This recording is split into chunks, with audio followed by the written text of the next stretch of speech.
ಈ ಮರುಭೂಮಿಯವರೆಗೂ ಹಾದು ಹೋಗುತ್ತದೆ.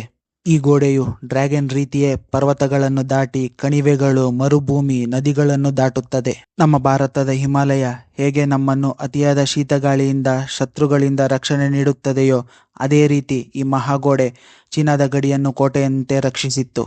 ಈ ಗೋಡೆಯನ್ನು ನಿರ್ಮಾಣ ಮಾಡಿದವರು ಗ್ರೇಟ್ ಅಂತಾನೆ ಹೇಳ್ಬೋದು. ಯಾಕೆ ಅಂದರೆ 21ನೇ ಶತಮಾನದ ರೀತಿ ಆಗ ಕ್ರೇನ್, ಲಾರಿ, ಟ್ರಕ್ಗಳು, ಭಾರವಾದ ಯಂತ್ರಗಳು ಇರಲಿಲ್ಲ. ಆದರೂ ಕೇವಲ ಮನುಷ್ಯರು ತಮ್ಮ ಬರಿಗೈಯಿಂದ ಜಗತ್ತಿನ ಅದ್ಭುತವನ್ನು ನಿರ್ಮಾಣ ಮಾಡಿದರು. ಮಹಾಗೋಡೆಯ ನಿರ್ಮಾಣಕ್ಕೆ ಲಕ್ಷಾಂತರ ಕಾರ್ಮಿಕರು, ರೈತರು, ಸೈನಿಕರು, ಸಾಮಾನ್ಯ ಜನರು ಕೇವಲ ಅವರ ಬರಿಗೈಯಿಂದ ನಿರ್ಮಿಸಿದ್ದಾರೆ. ಆರಂಭದಲ್ಲಿ ಇದರ ನಿರ್ಮಾಣಕ್ಕೆ ಕೇವಲ ಮಣ್ಣು, ಕಲ್ಲು ಮತ್ತು ಮರದನ್ನು ಒತ್ತಿ ಒತ್ತಿ ಗಟ್ಟಿಯಾಗಿ ಗೋಡೆಯಂತೆ ನಿರ್ಮಿಸಲಾಗಿತ್ತು.